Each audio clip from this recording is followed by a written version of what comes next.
Айна тылсым күшке ие. Анам бала күнімізде айнаны үнемі жуып тұру керек. Кісі қаза тапқанда үйдегі айнаның бетін жабуды ұмытпаңдар деп түрлі ырымдарды айтып отыратын.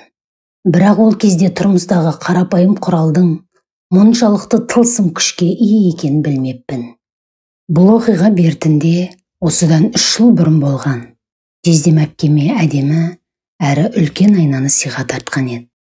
Бір қарағанда кәдімгідей көздің жауын алатын, жан-жағында әсем өрнекпен өрнектелген айна. Бірақ артынша үйден береке тайды. Адам түсініп болмайтын шым-шытырық оқиғалар басталды. Әпкем бұл айнаны жатын бөлменің бір бұрышына іліп қойды. Көп ұзамай, осы бөлмеде түнейтін менің түсіме қорқынышты оқиғалар кіретін болды.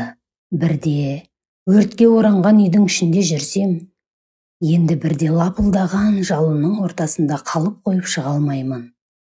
Осы түстер мазалаған сайын түнде ұйқымнан терлеп тепшіп, тап бір отқа күйген адамша күй кешемін. Неше рет шошып оянсам да, неліктен осы түстерді көретінімді түсінбей дал болдым. Бұл түстерді әркім әртүрлі жорыды.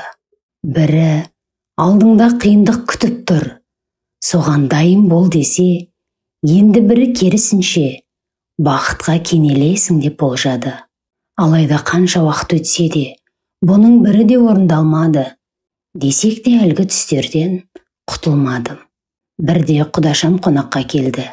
Ас тартылып, шәй ішіліп, әңгіме айтылып болған соң, әпкем құдашама менің жатын бөлмеме төсек салып беріп жайғастырды.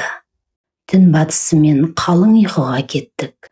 Таңертең тұрғанымызда құдаша қыз жайсыз түс көргенін айтты. Түсінде үлкен үй лапылдаған отқа оранды. Өзім сол үйдің ішінде қалып қойып, өрттен шыға алмай жатыр екенмін дейді ол. Мұны естігенде не дерімді білмей, аузыма құм құйылды. Менің қорқынышты түстерімнен хабардар үйдегілер де аң-таң. Артынша ақылдаса келе, үйге молда шақыруды жөн көрдік. Жөн білетін, жындарды шығара алады деген молданы тауып, үйге әкелдік. Әуелі үйді тазартып, аластаймын деген ол, бір бөлмеден екіншіге алма кезек кіріп шықты. Дұғасын оқып, үйдің бұрыш-бұрышын аластады. Бір уақытта кезек менің бөлмеме де жетті. Молдеке алдымен бөлмені бір шолып өтті. Көзі бірден бұрыштағы айнаға түсті. Мұны айна бұрыннан бармай еді, деді ол. Жоқ, жездем таяуда сатып әкелген. Қайдан алып келіп еді бұны, деп сұрады.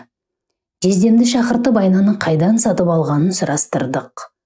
Сөйтсе ол көне сирек кездесетін бұйымдарды сататын дүкеннен алыпты.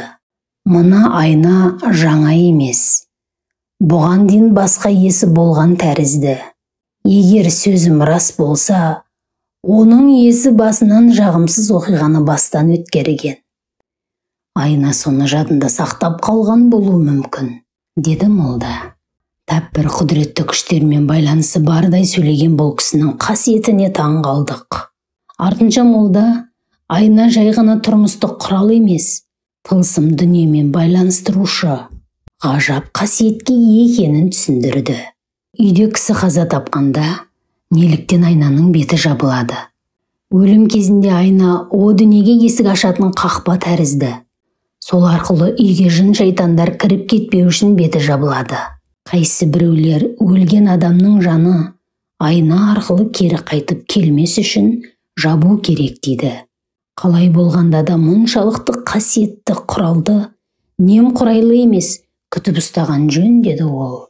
Кетерінде молда әлгі айнаны алған дүкенге немесе иесіне қайтарып беру керек деп ақыл кеңес айтып кетті. Сол күні беймәлім құбылысқа толы құралды далаға шығарып тастадық. Содан бері қорқынышты түстер сап тиылды. Жездем келесі күні айнаны алып келген ізімен кері алып кетті. Айнаны қайтарған кезде жездем сатушыдан оны қайдан алғанын сұрап біліпті. Бұл өртенген үйден аман қалған айна екенін сонда естідік.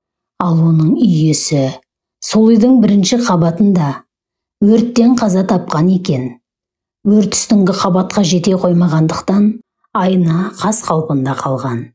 Сөйтіп өртенген үйден әшекей бұйымдары мен қымбат заттарын сатқан туыстары Айнаны да қосып өткізе салыпты. Айна өзі ілулі тұрған жердің энергетикасы, ондағы жағымсыз оқиғалар мен науқас адамның күйін жадына жазып алып, сақтайтынын кейіннен естіп білдік. Сондықтан да үйге бұған дейін ұсталған айнаны қоюға болмайтын көрінеді. Әңгіме авторы Самал Қадырова. Әсерлі әңгімелер парақшасынан алынды.